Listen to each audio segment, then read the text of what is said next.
Hi all. In the modern world, people now and then try to capture any moments from their lives on a photo or video. It doesn't even matter if these are happy or sad moments. For what? Probably to linger memories for years to come. However, sometimes, when taking a photo, a person does not even realize that it can be the last one for him. Today I made for you a video of the latest pictures of people that will definitely make you scared, or maybe even shed a tear. Uruguayan Flight 571. On October 13, 1972, the rugby team flew to Chile with their families for a team match. There were 40 passengers and 5 crew members on board at the time. In the presented photo, you can see how they happily spend time on board and are not even aware of anything. Unfortunately, due to weather conditions, the aircraft never reached its destination and a real disaster occurred. While flying over the Andes in turbulent conditions, the right wing hit a mountain and broke off. It was thrown back onto the fuselage, as a result of which part of the tail of the aircraft was also cut off. The left wing also separated, and the fuselage crashed into a mountain slope covered with snow, at a speed of 250 km/h, and finally fell into a snowdrift. The crash did not survive 12 people. The next day, 5 more died from the tram's receipt.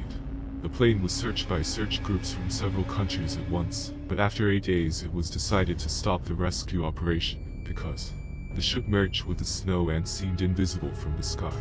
There was very little food for the victims.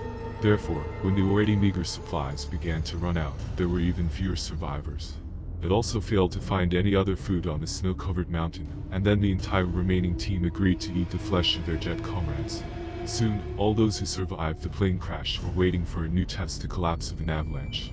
Unfortunately, 8 people did not survive this terrible event, but the survivors had to stay in a terribly limited space for 3 days, because the plane was buried under a thick layer of snow. Only 2 months after the crash, 2 of the remaining people went in search of help, but due to lack of oxygen, it was extremely difficult to do so. I will not go into details how exactly they got to the people and told about the disaster that had happened, but in the end the rescue operation was resumed again. As a result of all the horror that all these people had to endure, on December 22, 1972, their mortal ordeal ended. They were saved.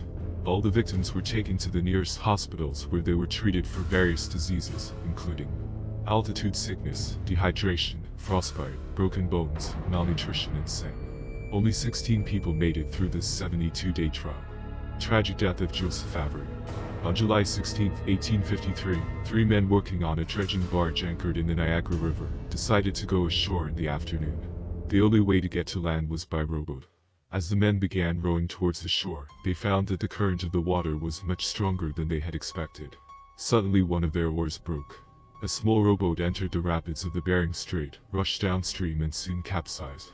Men were washed ashore to death, and the third Joseph was able to grab onto the roots of trees growing on a small rock. The poor fellow spent the whole night in the water, clinging to life with the last of his strength.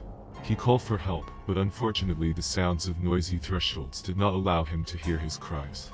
The next morning, in a difficult situation, Avery was already observed by several tourists who, quite by chance, noticed the man. And here is a black and white photo of that very moment. And then began trying to save Avery. The initial effort was to launch boats and a raft from a bridge on the island of Bath. None of the ships were able to reach Avery. Finally, the boat tied to the bridge headed downstream and reached the man. When he had very little strength left, Avery was able to climb into the swimming facility, and it would seem that here it is salvation, and you can exhale. However, fate decided to dispose otherwise. The fact is that the boat immediately capsized, throwing Avery back into stormy waters. Raising his hands in surrender, the man gave a last cry, fell back into the water, and was forever carried away by the rough current right into the nearest waterfall. Joseph Avery's body was never found. Shuttle Challenger. On January 28, 1986, a real disaster occurred, during which the Space Shuttle Challenger was destroyed by an explosion of an external fuel tank, at the very beginning of the mission, at the 72nd second of its flight. Just look at this picture, taken literally shortly before the tragedy. On it, 7 crew members are still alive and happy. They don't even know what's ahead of them. Unfortunately, they all died in this disaster. So what caused the destruction of the aircraft? The fact is that at the start, the sealing ring of the right solid fuel booster was damaged. As a result, a hole burned through in the side of the accelerator, from which a jet stream was beating towards the external fuel tank. Then the tail mount and all supporting structures collapsed, resulting in the ignition of fuel components. Many of you might think that the shuttle exploded, but in fact it collapsed under the influence of freelance aerodynamic G-forces. An instantaneous explosion of all the fuel also did not occur. The burning of the components continued for some time after the complete destruction of the tank and the shuttle itself. The side boosters survived and continued uncontrolled flight until they were accidentally destroyed by a team from Earth. The cockpit turned out to be more durable and airtight, so it remained intact. But most likely it was depressurized, and the wreckage of the shuttle fell into the Atlantic Ocean. Immediately after all that happened, a search and rescue operation was carried out, during which specialists were able to raise many fragments of the shuttle from the depths of the Atlantic, including the cockpit. It also became known that 3 of the 7 members of the team were able to survive the destruction of the aircraft, and were even conscious. It was they who turned on the personal air supply devices. Since these devices do not supply air under pressure, in the event of a cabin depressurization, the crew could lose consciousness. The shuttles did not yet have an emergency escape system, so there were no chances of salvation for people. In fact, it's even hard to imagine what fear and horror the astronauts had to endure in those tragic minutes.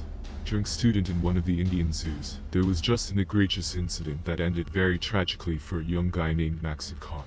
The 22-year-old student, according to what happened, was in a state of severe alcohol intoxication and behaved inappropriately.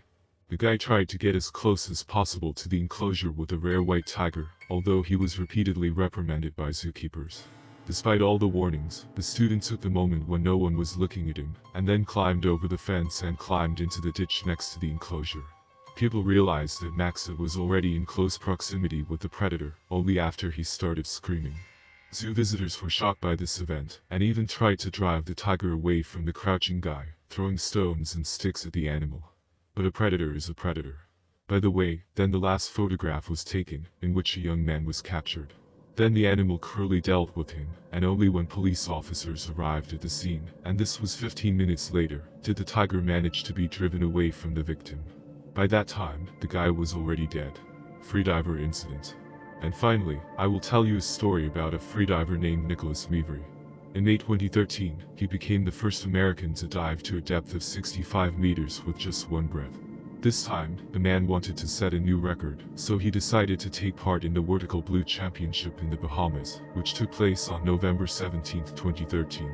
His goal was to dive to 72 meters with constant weight, one breath of oxygen and no fins.